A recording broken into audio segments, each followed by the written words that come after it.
Welcome students in Simplifying Maths. Today I am going to tell you the questions or concepts which are most important in this uh, science of CBSE class 10 and I will इसमें अब science में क्या है कि chemistry and biology में तो आपको line to line सारा पढ़ना ही है, लेकिन देखता हूँ आपको थोड़ा-थोड़ा कॉन्सेप्ट बताता हूँ कि किसके अंदर जो है क्या आ सकता है। वैसे मैंने डिटेल्ड वीडियो बना रखे हैं, आप उनको पहले जाके देखिए तो आपको ईज़िली समझ में आएगा। What is chemical reaction and reaction में जो है कैसे होता है ये क्या-क्या इसमें चेंजेज़ होते हैं ये आपको ध्यान रखना है। फिर कमिंग टू द कि बैलेंस केमिकल इक्वेशन होती क्या है? Why it is required to be balanced chemical equation को बैलेंस करना क्यों ज़रूरी है? ये क्वेश्चन आ जाता है कई बारी। फिर ये क्वेश्चन जो है ये आपको रिएक्शन याद रखना है। फिर क्वेश्चन नंबर 1 हो गया। इस पे फिर कॉम्बिनेशन रिएक्शन में ये आपको क्विक लाइम से सिलेक्टेड लाइम कैसे बना, फिर इसके अंदर जो है कैल्शियम हाइड्रोक्साइड से कैल्शियम कार्बोनेट कैसे बना, ओके। और इसको कैल्शियम कार्बोनेट का यूज़ क्या है, उसमें ये दे देगा ए, बी है, जिसको कि बी जो है व्हाइट वॉशिंग के लिए यूज़ होता है, कैसे बनाओगे, ओके। इसमें क्वेश्चन नंबर ये जो ये टॉपिक लगे 1, 2, 3 उसमें रेस्पिरेशन जो है एक्सोथर्मिक क्यों है, ठीक है। फिर आते हैं हम ये यहाँ इस पेज से लेकर के जो डिकम्पोजिशन होता है वो 3 तरह का होता है, उसमें से तीनों में से थर्मल, फिर आता है electrolysis and then comes photo वाला।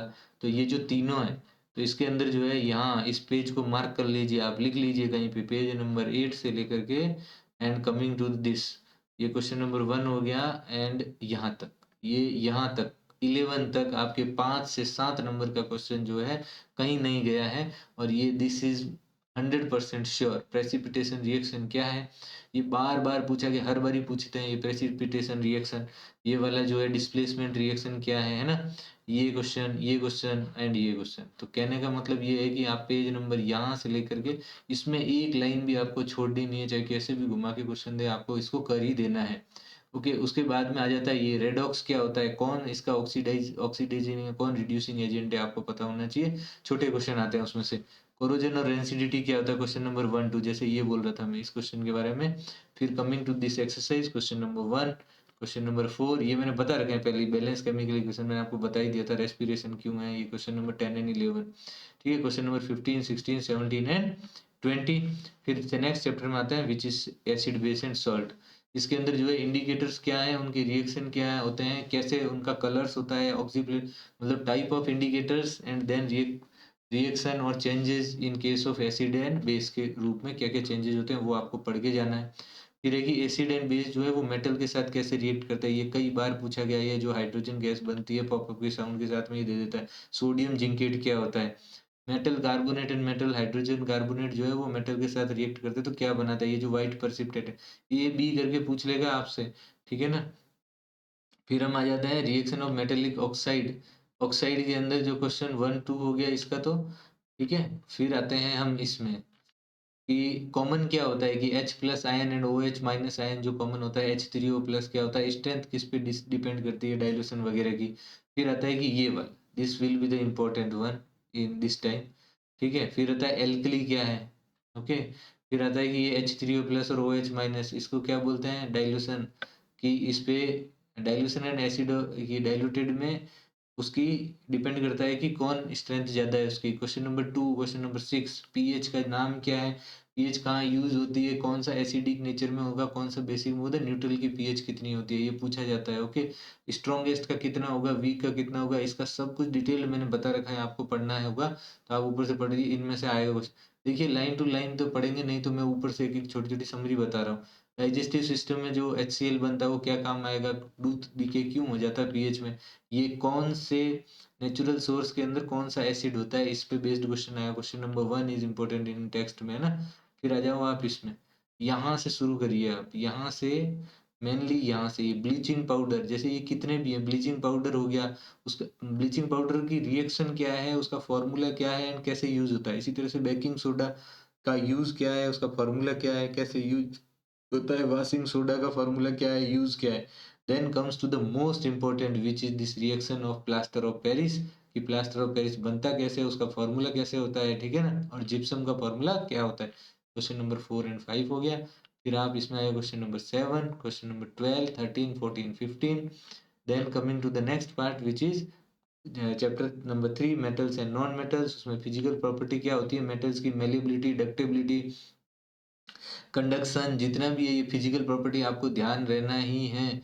इसमें से आएगा ही फिजिकल, और इसका या तो फिजिकल प्रॉपर्टीज पे डिफरेंस पूछेगा, नहीं तो केमिकल की प्रॉपर्टी तो वो तो आनी ही है, वो तो मैं आपको बता ही दूंगा आगे कि कौन सा क्वेश्चन है, ठीक है ना। ये फिजिकल प्रॉपर्टी जो है इसमें एक्सेप्शन क्या है, जैसे ये जितने भी एक्सेप्शन है इस पे डायरेक्ट 4 नंबर का क्वेश्चन पूछा जाता है, एक एक करके देखे ये 5 नंबर क्वेश्चन भी पूछ लेगा। जैसे ये कि कौन से को जो है can be easily cut with a knife, ठीक है ना, ये क्वेश्चन नंबर 1 और 2 हो गया। फिर अब आइए इसमें कि ये जो है कौन सी फ्लेम से जलते हैं, ओके, यहाँ पे आ जाते हैं। फिर इसमें आएगा ये this amphoteric oxide and alkalis, very very important, इन दोनों में से एक तो आ ही गया, ये मत समझिए। इसके अंदर ये जो है ये पैराग्राफ वेरी वेरी इंपॉर्टेंट, आप उसे पढ़ के जाना पड़ेगा, एक एक लाइन पढ़ना है उसमें से। फिर है कि स्टीम के साथ में मेटल कैसे रिएक्ट करते हैं।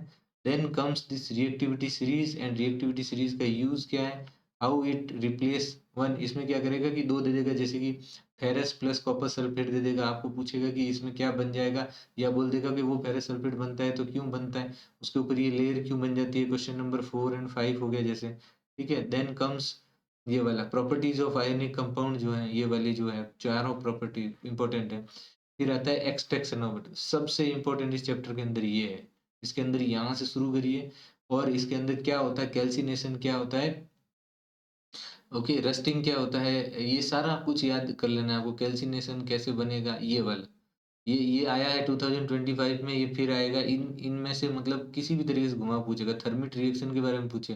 देन कम्स, अगर वो नहीं आया तो ये आएगा इलेक्ट्रॉनिक रिफाइनिंग, मतलब कि वहां से लेके यहाँ तक जो एक्सट्रैक्शन है आपका मेटल का, इसको आप बड़े ध्यान से पढ़ना है, okay. Question number 1 3। Then comes prevention of corrosion, किस किस से होता है, galvanizing, chrome plating, anodizing, okay, painting, oiling, greasing हो गया। प्योर गोल्ड क्या होता है, फिर इसके बाद में ये वन ऑल्सो एन इम्पोर्टेंट, एक तो ये देखिए कि अमलगम किसको बोलते हैं, एंड ये वाला जो पैराग्राफ है इसमें से क्वेश्चन आएगा, ऑब्जेक्टिव आए चाहे कैसा भी आए। इसमें क्या है कि जैसे कि ये देखिए आप, alloy of copper and tin are not good conductor, bronze किससे बनता है, ये ओके, ये सब कुछ जो है आपको ब्रास क्या है, अलॉय होता क्या है पहली बार, और उसके एग्जांपल्स, ये जो वाटर अलॉयज हो गया, ठीक है ना। Coming to the next question, question number 6 and 7, ये वही एम्फेटेरिक वाला, ठीक है, आता है ये question number 9 10 14 and 16। Then coming carbon and कम, इसमें से थोड़ा हार्ड क्वेश्चन आएगा, जब तक आपको इसे कॉन्सेप्ट नहीं पता होंगे या आपने अच्छे से नहीं समझा है, मेरी वीडियो में आप अच्छे से समझिए, आपको समझ में आ जाएगा, इससे पहले में मैंने समझा रखा है। इसके अंदर जो है आते हैं हम यहाँ पे, ये जो सिंगल बॉन्ड कब बनता है, डबल बॉन्ड कब बनता है, एंड ये ट्रिपल बॉन्ड कब बनता है, ये सब आपको पता नहीं। एलोट्रैप्स ऑफ कार्बन क्या क्या है, जैसे डायमंड हो गया, ग्रेफाइट हो गया, इनके स्ट्रक्चर में क्या डिफरेंस है, ठीक है, और ये किस तरह से वो बताना है आपको, क्वेश्चन नंबर 1 2 इसका इंपॉर्टेंट है। फिर वर्सेटाइल नेचर हो गई कार्बन की, उसके अंदर दो इंपॉर्टेंट है, tetravalency and catenation, this is also important, okay. फिर सेचुरेटेड अनसेचुरेटेड कंपाउंड क्या है, उनका इलेक्ट्रॉनिक स्ट्रक्चर बनाने को आता है। फिर आते हैं हम इसमें ये वाला मेथेन एथेन प्रोपेन ब्यूटेन, नाम याद हो जाएगा आपको, इनके फॉर्मूला एंड स्ट्रक्चर आपको याद होना चाहिए, इस पैराग्राफ इंपॉर्टेंट है। इसमें हाइड्रोकार्बन क्या होता है, एल्केन क्या होता है, एल्कीन क्या होता है, एल्काइन क्या होता है, ये आपको पता होना चाहिए, वेरी वेरी इंपॉर्टेंट। ये वाले में सबको जो है थोड़ा सा घुमा दिया जाता है कि आपको इसके साथ में जोड़ करके फॉर्मूला बना देगा, या फिर आपको पूछेगा कि इसका फॉर्मूला आप लिखिए, ठीक है, तो ये आपको करना पड़ेगा। फिर होती है होमोलोगस सीरीज, क्या होती है उसका एग्जाम्पल, ठीक है। फिर coming to the next part, ये जो है मैं इसकी बात कर रहा था, ये जैसे ब्रोमो प्रोपेन का पूछेगा किस तरह से बनाओगे, या आपको स्ट्रक्चर दे देना है कि क्या पूछेंगे, जैसे क्वेश्चन नंबर ये 4 एंड 5 हो गए। फिर coming to the this confusion, confusion का क्वेश्चन पूछा जाता है कि ये येलो फ्लेम के साथ में क्यों होता है, इस पैराग्राफ को पढ़िए, आपको समझ में आ जाएगा ब्लू फ्लेम क्यों है, और यूटेंसिल्स क्यों ब्लैक हो जाते हैं, ये सब कुछ आपको पता चल जाएगा। इसके अंदर आते हैं ये, this is very very important, okay, ये क्या था, ये ऑक्सीडेशन।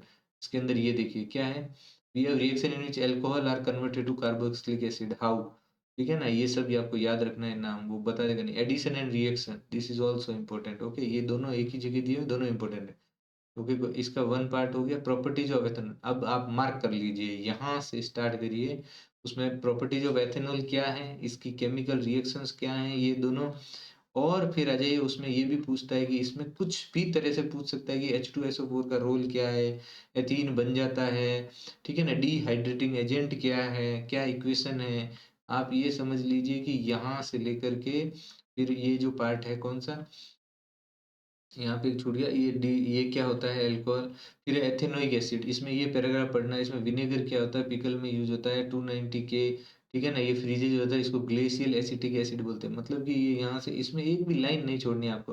और ये इस चैप्टर का सबसे मोस्ट इंपॉर्टेंट वन पार्ट है, that is chemical reactions of ethanoic acid. जो ईस्टर बनता कैसे है, सेपोनिफिकेशन रिएक्शन क्या होती है, क्यों कहते हैं इसको, उसका रिएक्शन याद करना है आपको। ये बेस के साथ रिएक्ट करता है तो कैसे बनाता है, एंड कार्बोनेट एंड हाइड्रोकार्बोनेट के साथ में कैसे बनाता है। Question number 2, what are oxidizing agent. तो आपने मार्क कर लिया यहाँ तक, यहाँ से लेकर के। और आप जो है जब पेपर करेंगे तो आप याद करेंगे कि यहाँ से लेकर के और यहाँ तक में आप ये समझ लीजिए आपके 5 से 6 नंबर इस चैप्टर के अंदर फिक्स है, आने ही आने हैं। इसमें जो है क्या-क्या आता है, सोप में जो है इसका क्या होता है, क्या हार्ड वाटर के साथ क्यों नहीं करता है, डिटर्जेंट और सोप में क्या डिफरेंस है, एंड क्लीनिंग प्रोसेस सोप की कैसे होती है, ये सब आपको याद करना है। ओके, ये क्वेश्चन नंबर 1 हो गया। इसमें फिर आ जाइए फिर क्वेश्चन नंबर 5, 12 एंड 15। फिर आ जाते हैं हम लाइव प्रोसेस में। देखो बायो में भी ऐसा ही है कि बायो में आपको लाइन टू लाइन पढ़ना पड़ेगा, लेकिन मैं इसमें थोड़ा-सा जो ऊपर-ऊपर से मैं बता देता हूँ। डिटेल वीडियो मैंने बना रखी है हर चैप्टर की, बट आप इसमें भी जो है मैं आपको बता देता हूँ। क्वेश्चन नंबर 2 एंड 4 न्यूट्रिशन में, फिर ऑटोट्रोफिक क्या होता है? क्या ये रिएक्शन है? किसमें इसके इंग्रीडिएंट क्या होते हैं? क्या-क्या प्रोसेसेस काम आएँगे? ये आप इसके अंदर पढ़िए। स्टोमेटा, फंक्शन ऑफ स्टोमेटा हमेशा ही आया है और डायग्राम के साथ में बताना है, ठीक है ना? ओपन और क्लोज़ कब होते हैं उसके होल। फिर आता है ये अमीबा का। ओके, अगर ये आया नहीं तो इसमें क्या होती है, लेबलिंग करनी आएगी आपको। आपको ये पता होना चाहिए कि ह्यूमन न्यूट्रिशन में कौन-कौन से पार्ट हैं, क्या-क्या उसका कौन से एंजाइम्स हैं, उनका क्या काम है, ये सब कुछ पूछा जाएगा। ओके, फिर है कि each hormone and juice with organ में मैंने आपको बता ही दिया, लेबलिंग करना भी आता है। इसका क्वेश्चन नंबर 1 एंड 4 हो गया। फिर coming to this part, this is very, very important. ये आता ही है, इसमें से किसी भी तरीके से घुमा के क्वेश्चन पूछेगा, ऑब्जेक्टिव उसको पूछना ही है। उसके बाद में आते हैं this part, human respiratory system में मेनली ये अल्वेली क्या होता है, ये इसकी लेबलिंग पता होनी चाहिए, इसके पार्ट्स पता होने चाहिए, किसका क्या फंक्शन है। ओके, और लेबलिंग 100% जो है कोई ना कोई एक डायग्राम पूछ के उसकी लेबलिंग पूछना ही है। वन मोर इम्पोर्टेंट कि डबल सर्कुलेशन क्या होता है ब्लड का, ये दोनों जो है, ये दोनों ही डायग्राम के ऊपर बेस्ड जो है क्वेश्चन आएगा। आर्टरीज और वेन्स में क्या अंतर है, ठीक है। फिर जो है ब्लड के क्या क्या पार्ट्स होते हैं, ब्लड के क्या फंक्शन है, उसमें आरबीसी, डब्ल्यूबीसी, प्लेटलेट्स का क्या काम है, लिम्फ का क्या काम है, ठीक है। आर्टरीज, वेन्स का मैंने बता दिया आपको। ट्रांसपोर्ट ऑफ वाटर होता कैसे है अब प्लांट्स में, इसके अंदर जाइलम फ्लोएम का क्या रोल है, ठीक है। फिर आता है क्वेश्चन नंबर 1, 4 एंड 5। उसके बाद में एक्सक्रीशन, ये वाला जो लेबलिंग तो है ही है, उसमें कौन-कौन डिपेंडेंट है, एक्सक्रीशन बनता कैसे है, प्रोसेस ऑफ यूरिन बनने का क्या है, उसके वेट्स के टाइप क्या हैं, ठीक है ना। Structure of nephron, very, very important, ये बहुत बार पूछा गया, structure and function of nephron, ठीक है। फिर हम आते हैं एक्सक्रीशन इन प्लांट होता कैसे है, उसमें ये जो मैंने बता रहा था आपको, structure and function of nephron, ये क्वेश्चन नंबर 1, ठीक है। पेज नंबर आप देख लेना यहाँ पे साथ में, question number 5, 8, 11, 12 and 13, these are very important. ये जो है ना, ये transfer of material in xylem and phloem कैसे होता है, ठीक है। फिर हम आते हैं कंट्रोल एंड कोऑर्डिनेशन में। इसमें क्या है कि ये this is very, very important, इस चैप्टर का सबसे इंपॉर्टेंट है कि structure of neuron and function of neuron. उसके बाद में आते हैं रिफ्लेक्स, रिफ्लेक्स आर्म क्या है, ये कैसे पूरा होता है, क्या किसका क्या रोल है, ठीक है ना। न्यूरॉन में आ जाता है वो। फिर आ जाता है कि इसका लेबलिंग आ जाएगा, एंड इसके कितने पार्ट होते हैं, जो 3 पार्ट होते हैं, एंड उनके फंक्शंस क्या-क्या हैं, आपको ये याद रखना। क्वेश्चन 2, 3 पर देखो लाइन से तो पढ़ना ही पड़ेगा। फिर इसके अंदर जो है ये स्टिमुलस कैसे काम करता है सेंसिटिव प्लांट के अंदर, एक वो जो सेक्सुअल वो तो आगे आ जाएगा। फिर ग्रोथ के लिए क्या-क्या चीज़ें चाहिए इसके प्लांट के लिए, एंड उसको उसको कैसे इफ़ेक्ट करती है उसको, ठीक है? फिर ये जो what are plant hormones, very, very important hormones, ये जो है ना हार्मोन्स पे डिपेंडेंट ये क्वेश्चन आना ही है। हार्मोन क्या है, ऑक्सीन्स क्या है, plant hormone that promotes growth क्या है उसका, ये जो क्वेश्चन नंबर 1, 3, 4 है, इनमें से एक आना ही है।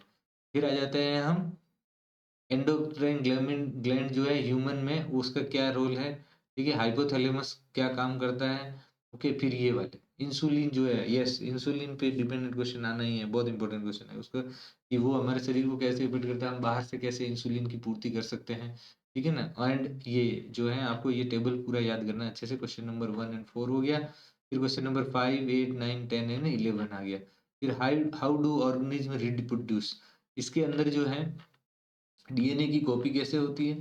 फिर हम आ जाते हैं फिशन, इसके अंदर जो या तो आएगा ये binary fission in amoeba and binary fission ये वाला आ गया, ठीक है? और अदरवाइज़ क्वेश्चन आता है ये वाला। इन दोनों में से एक क्वेश्चन 100% मतलब कि या तो ये या ऊपर वाले दोनों, इन दोनों में से एक क्वेश्चन पार्ट हमेशा ही पूछा जाता है। स्पोर में कैसे बनता है ये स्पोर आपको पता होगा question number 1, 4 and 5 of this part. Sexual reproduction के अंदर जो है ये ये आपको हर बार छपा हुआ मिलता है उसके अंदर और इसमें जो है लेबलिंग करना आता ही आता है। पहले क्या था कि इसका स्ट्रक्चर बनाना भी पूछा जाता था, बट मेबी अभी स्ट्रक्चर ना पूछे पर आपको लेबलिंग तो आपको याद होना ही चाहिए। इसके अंदर आपको दूसरी चीज़ ये याद रखना है कि कौन से सेक्सुअल फ्लो बाइसेक्सुअल फ्लावर है ना, उनके नाम वगैरह जो है 100% पूछेंगे। तो इसको आप लाइन टू लाइन पढ़ लेना। जर्मिनेशन होता क्या है, इसका भी जो है labelling. Labelling is very, very important. Labelling का एक क्वेश्चन आना ही है 3-4 नंबर का। मेल रिप्रोडक्टिव सिस्टम में जो है क्या होता है हमारे में और इसके पार्ट्स याद रखने हैं। मेनली इसका जो है डायग्राम दिया जाता है और इसके अंदर क्या बोलते हैं, लेबलिंग करना पूछा जाता है। एंड ये भी पूछा जाता है कि what happens when the egg is not fertilized, अगर फर्टिलाइज्ड हो जाता है तो क्या होता है?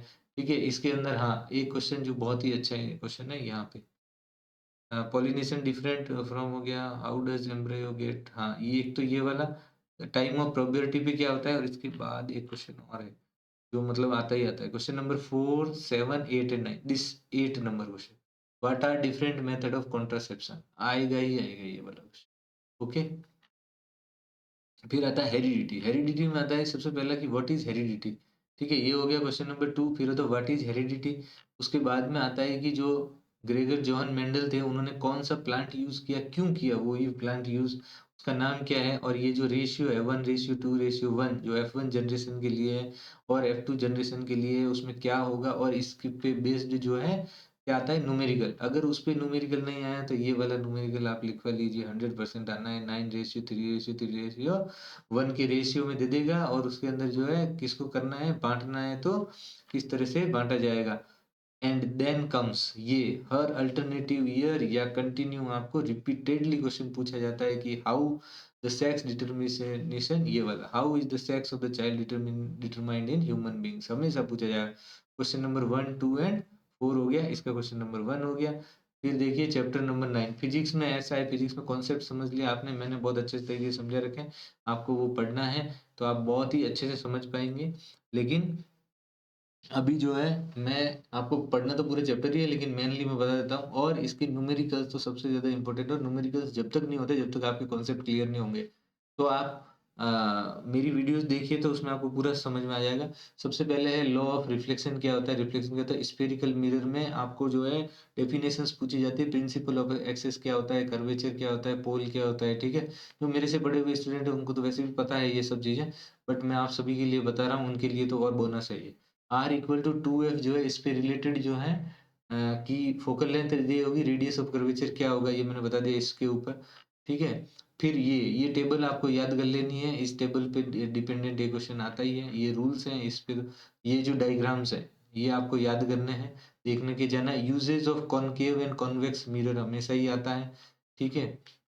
ये क्वेश्चन पूछा ही जाएगा। जैसे ये प्रिंसिपल फोकस आ गया, मैंने बोला था आपको डेफिनेशन उसमें जितने पार्ट हैं वो सब करने हैं आपको, ठीक है ना? जैसे ये यूज़ जो है ये भी दे दिया। फिर आता है sign convention, this is very, very important formula. इसको बोलते हैं मिरर फार्मूला, इसको बोलते हैं लेंस फार्मूला, ओके? आपको कन्फ्यूज़ नहीं होना है इन दोनों के अंदर। और जो ये x, x dash, y, y dash, ये जो साइन होते हैं इसमें ऊपर वाला क्या हो गया, मतलब कोई चीज़ इधर की तरफ बनी है तो वो क्या होगी प्लस में, नीचे है तो माइनस में। ये वाला जो है माइनस पार्ट होता है, आपको पता है एक्स एक्सिस में, अगर ये ओ होता है तो, एंड ये वाला क्या होता है पॉजिटिव साइड्स में। तो इसी तरह से ये भी सारी यूज़ होती है। यू हमेशा ही क्या होगा माइनस में, और मैग्नीफिकेशन का मतलब होता है कि जो इमेज है उसका कितना गुना हो गया है। ओके, तो ये वाला इस पे डिपेंडेंट जो है न्यूमेरिकल भी आने का पूरा-पूरा चांस है। यू को हमेशा माइनस रहना, जैसे एग्ज़ाम्पल 9.1, 9.2 दोनों ही इम्पोर्टेंट, बट 9.2 को मैं उसमें से दोनों में से ज़्यादा इम्पोर्टेंट मानता हूँ। क्वेश्चन नंबर 1, 2 हो गया, फिर आता है रिफ्रैक्शन। ठीक है ना? ये वाला क्वेश्चन आप मार्क कर लीजिए। अगर ये नहीं आया क्वेश्चन की स्लैब से कि किस तरह से जाता है, इसमें law of refraction of light है, तो दूसरा क्वेश्चन मैं आगे बताऊँगा वो आएगा ही आएगा। फिर रिफ्रैक्टिव इंडेक्स, ये हर बार आया है कि रिफ्रैक्टिव इंडेक्स की डिफाइन करो और रिफ्रैक्टिव इंडेक्स होता क्या है? अब इसमें सबसे इम्पोर्टेंट है ये कि n/2 याद रखना है आपको, कि 1 से अगर 2 1 मीडियम से 2 मीडियम में जाती है तो 1 ऊपर आना है, 2 आना है, बट यहाँ पे जो है ये फ़ॉर्मूले में n/2 लिखा जाता है, ओके? इसमें कन्फ्यूज़ नहीं होना है। ठीक है, इसके हाँ, इससे ये पता चल रहा है कि किसका रिफ्रैक्टिव इंडेक्स है, तो कौन ट्रांसपेरेंट ज़्यादा है, कौन नहीं है। फिर है कि ऑप्टिकल डेंसिटी, उसको कोनोटेशन किसको बोलते हैं। ओके, क्वेश्चन नंबर 2, 3 एंड 5 हो गया इसका। ये जो है कन्वर्जिंग लेंस और डाइवर्जिंग लेंस क्यों बोलते हैं इसको, ठीक है? इसमें से फिर आता है इमेज फॉर्मेशन बाय लेंसेज़। इसके अंदर ये वाला जो है, ये टेबल आपको पूरा याद रखना है अच्छे से। फिर हम पहुँच जाते हैं इसमें, इसके जो रे डायग्राम है वो उस पे डिपेंडेंट हो गया। फिर आता है ये लेंस फ़ॉर्मूला जो मैंने आपको बताया था, मैग्नीफिकेशन भी, ठीक है? फिर एग्ज़ाम्पल 9.3 नहीं तो 9.4 मेरी तरफ से जो है ज़्यादा इम्पोर्टेंट है, आपको पढ़ना है। पावर ऑफ लेंस क्या होती है? फोकल लेंथ का उल्टा, उसमें से प्लस कौन होता है, माइनस कौन होता है, डायप्टर क्या होता है, उसकी डेफिनिशन क्या होती है, ठीक है ना? ये सब आपको याद करना है, ये सब आपको यहाँ मिल जाएगा। फिर क्वेश्चन नंबर 1, क्वेश्चन नंबर 3, फिर आ जाते हैं हम सीधा ही क्वेश्चन नंबर 8। इसमें देखिए कि न्यूमेरिकल है, सारे नंबर चेंज कर के आएँगे, तो आपको जो है न्यूमेरिकल्स के अंदर तो ये सारे इम्पोर्टेंट है, कोई ऐसा नया है नहीं। फिर ह्यूमन आई के अंदर मैंने बताया कि कहाँ बनती है इमेज, इसके क्या-क्या लेबलिंग पार्ट्स होते हैं, वो आपको ध्यान रखना है।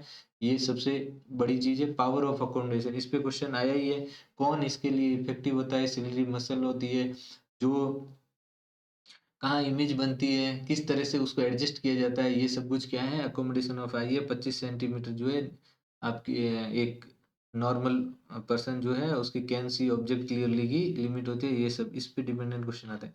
फिर आता है डिपेंडेंट हो, ये वाला मायोपिया और हाइपरमेट्रोपिया, ये जो है ये जो है क्या होता है, इसको घुमा के पूछता है कई बार, near sightedness, far sightedness, myopia, presbyopia, किसी को बोल देगा ब्लैक बोर्ड पे नहीं दिख रहा है, किसी को बोलेगा कि उसको दूर की चीज़ नहीं दिख रही है।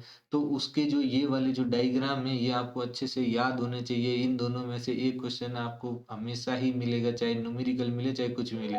ठीक है? प्रेस बायोपिया भी हालाँकि जाए ना आए ना आए, question number 1, 3, 4 this is also important. उसके बाद में आते हैं ये, जो मैंने आपको वो वहाँ पे स्लैब वाला बोला था, अगर वो डायग्राम नहीं पूछा तो ये डायग्राम पूछता है वो। ठीक है? और ये डिस्पर्सन ऑफ लाइट का वेवलेंथ जो है कलर का, सबसे कम किसकी होती है, सबसे ज़्यादा किसकी होती है, किस तरह से बनता है। और जो इसके बाद बचा तो ये हाउ रेनबो फॉर्म्स, और इसका ये जो डायग्राम है, ये डायग्राम आप देख लेना, ये डायग्राम भी पूछा जाता है। ओके, फिर एटमॉस्फेरिक रिफ्लेक्शन क्या होता है, ट्विंकलिंग ऑफ स्टार क्या है, ठीक है ना, question advance sunrise delay sunset, इसके टिंडल इफेक्ट क्या है, उसमें कलर ऑफ स्काई, ये दो दो लाइन के आंसर आपको अच्छे से पता होना चाहिए, कॉन्सेप्ट समझ लेना। क्वेश्चन नंबर 4 से लेके 12 हो गया, इसमें इलेक्ट्रिसिटी में आते हैं हम लोग। हाँ, इसके कॉन्सेप्ट आपको समझना बहुत जरूरी है, अदरवाइज इसके क्वेश्चन होंगे नहीं। ठीक है? इस ये देखो, इन चैप्टर के अंदर सबसे बड़ी बात है कि आपको इसके अंदर सब कुछ ये पता होना चाहिए कि वोल्ट क्या है, एमीटर क्या है, करंट क्या है, उसकी यूनिट्स क्या है, उनकी डेफिनेशन क्या है। ये छोटे-छोटे क्वेश्चन हैं जो एकदम कॉन्सेप्चुअल है और ये आएँगे। ठीक है? जैसे ये इलेक्ट्रिक करंट क्या होता है, यूनिट क्या होती है, ये जो तीनों क्वेश्चन है, तीनों इम्पोर्टेंट है। फिर आता है पोटेंशियल डिफरेंस, ये वाला। जैसे मैं वही बोल रहा था कि जैसे 1 वोल्ट होता क्या है, उसकी एसआई यूनिट क्या होगी, क्या होता है पोटेंशियल डिफरेंस? एग्ज़ैक्टली ऐसे ही पूछा जाता है कि व्हाट इज़ पोटेंशियल डिफरेंस? इतने छोटे-छोटे क्वेश्चन हैं, आराम से कर सकते हो। इसके सारे न्यूमेरिकल, सारे एग्जाम्पल इम्पोर्टेंट है, ठीक है ना? क्वेश्चन ये हो गया 1 टू 3। फिर आते हैं, ये तो आपको पता ही है कि इसको किस तरह से दिखाते हैं। फिर ओम्स लॉ में आते हैं, वेरी इंपॉर्टेंट है इसमें, ठीक है ना? इसमें जो है ये देखिए 1 ओम की क्या डेफिनेशन है, एसआई यूनिट क्या है, किस पे इस पे ना एक क्वेश्चन और पूछा जाता है, डायरेक्टली नहीं पूछा जाता, तो ये इस तरह से पूछ लेता है कि जो है, अगर यहाँ पे आर अगर इस तरह से हो गया तो क्या मतलब कि किस केस में ये वाला ग्राफ जो है यहाँ बनेगा या किस केस में इधर बनेगा। तो ये आपको पता होना चाहिए, ये मैंने बहुत अच्छे से समझा रखा है। आप जो है, ठीक है? फिर जो है ये, एक तो रेजिस्टेंस किस-किस पे डिपेंड करता है, और ये वाला हो गया। उसके बाद में ये आता है कि ये जो फ़ॉर्मूले पे इसको रेजिस्टिविटी बोलते हैं, इसकी एसआई यूनिट क्या होती है, इसकी डिफाइनेशन क्या होती है, और अगर मैं लेंथ को डबल कर दूँ, अगर रेडियस को डबल कर दूँ तो इस पे क्या इफ़ेक्ट पड़ेगा, ये आपको ध्यान से पढ़ के करना है। ठीक है ना? फिर यही लिखा जाता है कि जिसकी जो है रेजिस्टिविटी ज़्यादा होती है, उसको क्या यूज़ लेते हैं, ये जैसे टंगस्टन ही क्यों यूज़ लेते हैं इलेक्ट्रिक बल्ब में, है ना? और जैसे सबसे ज़्यादा कंडक्टर सिल्वर होता है, तो वो क्यों होता है? क्योंकि इसकी रेजिस्टिविटी सबसे कम होती है। इस पैराग्राफ को आपको पढ़ना है, एक ऑब्जेक्टिव मिलना ही है आपको। ये एग्ज़ाम्पल इम्पोर्टेंट है, एग्ज़ाम्पल 11.6 वेरी, वेरी इंपोर्टेंट है, ओके? फिर आते हैं क्वेश्चन नंबर 1, 3 एंड 4 पे। फिर रेजिस्टेंस में सीरीज़ और पैरेलल होता क्या है, आपको पता होना चाहिए। इस पे बेस्ड क्वेश्चन मतलब कि आप समझ लो कि कभी रुका ही नहीं है। नहीं है, आपको बस ये ध्यान रखना है, अगर सीरीज़ है तो उसके अंदर I सेम रहता है, एंड पैरेलल है उसमें वोल्टेज सेम रहता है, मैंने बहुत अच्छे से समझा रखा है। एग्ज़ाम्पल 11.7 और ये क्वेश्चन नंबर 1, फिर आता है सीरीज़ के अंदर, इसके अंदर जो example 11.8 very, very, very important, okay? Example 11.9 is also important, question 2, 3, 4, 5 on this page. फिर आ जाते हैं हम heating effect of electric current क्या होता है, P is equal to V I, जो एनर्जी होती है उसको टाइम, मतलब कि अगर आप पावर देते हैं टी टाइम के लिए तो H क्या बन जाता है, हीटिंग बनता है वी आई टी, वी की जगह आई आर रखोगे तो आई स्क्वायर आर टी। देखिए मैंने बोला है कि इसके अंदर जो है आपको ये फॉर्मूला याद आना चाहिए, ये फॉर्मूला बना कैसे है, आपको क्या क्या दे रखा है, आप बाकी का दिमाग आगे लगा सकते हैं। एग्जाम्पल 11.11 इज इम्पोर्टेंट, ये तीनों क्वेश्चन। फिर what is the Joule's heating law, आपको पता होना चाहिए। ओके ये देखिए, ये आपको इसको पढ़ना क्या है, ये इलेक्ट्रिक पावर, इस पे न्यूमेरिकल आना ही आना है।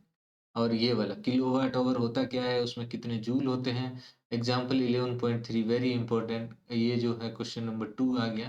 फिर इसके बाद में इसके सारे ही ये करने हैं आपको इम्पोर्टेंट, उसमें क्वेश्चन नंबर 15 और 18 is also an important one. Okay फिर हम आते हैं chapter 12 which is magnetic effect of electric current.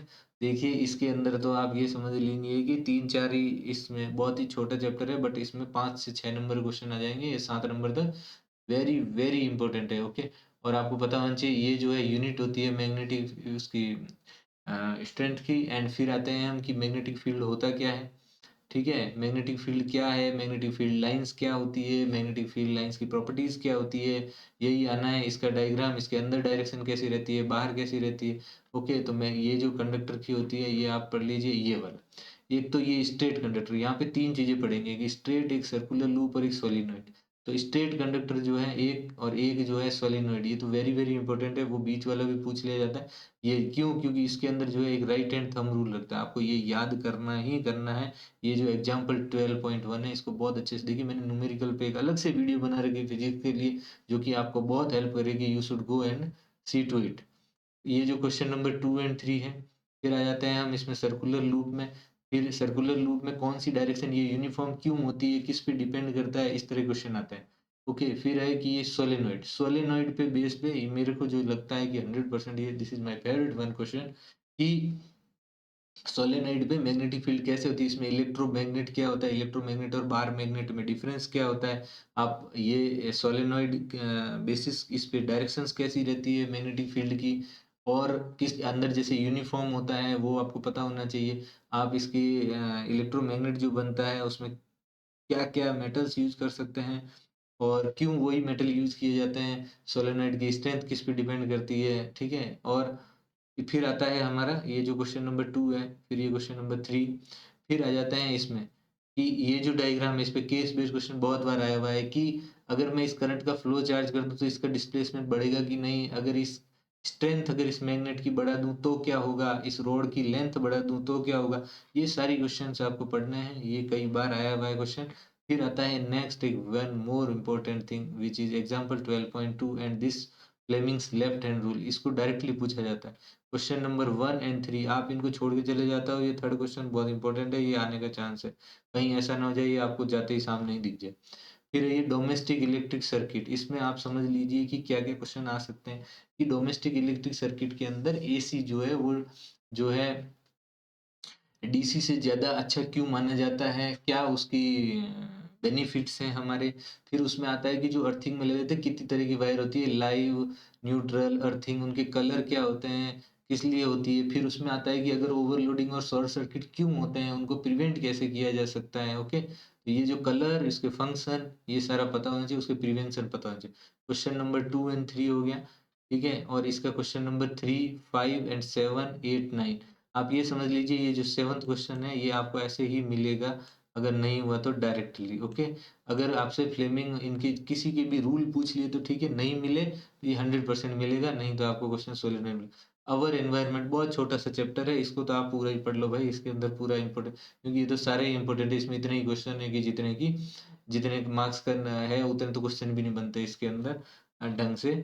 तो आपको जो है क्या करना है, इसको बढ़िया से याद करना है। इसमें फूड चेन एंड वेव जो है वेरी इजी चैप्टर है ये। फूड चेन क्या होती है आपको पता ही है, ट्रॉफिक लेवल्स आपको पढ़ लेने हैं क्या होते हैं। इसके अंदर जो एक न्यूमेरिकल आता है वो हर बार आता है कि यहाँ अगर 10,000 जूल दिया गया है तो टर्सरी कंज्यूमर या सेकेंडरी कंज्यूमर पे क्या मिलेगा, तो आपको ये ध्यान रखना है, 10-10% करते जाना है, उसका आंसर आ जाएगा। फिर आता है कि फूड वेब होता क्या है, ठीक है। और ये flow of energy and ecosystem आप कर ही लोगे। उसके बाद में ये क्वेश्चन नंबर 1-2 हो गया। फिर ओजोन लेयर बनती कैसे है, इसकी क्या इंपॉर्टेंस है, आजकल क्या हो रहा है, सबसे पहले डैमेज कहाँ पता चला था कि हो रहा है, कौन कौन सी चीज़ों से डैमेज हो रहा है, कैसे हम उसको क्या कर रहे हैं, प्रिवेंट कर रहे हैं। गार्बेज, उसके बाद आता है मैनेजिंग गार्बेज।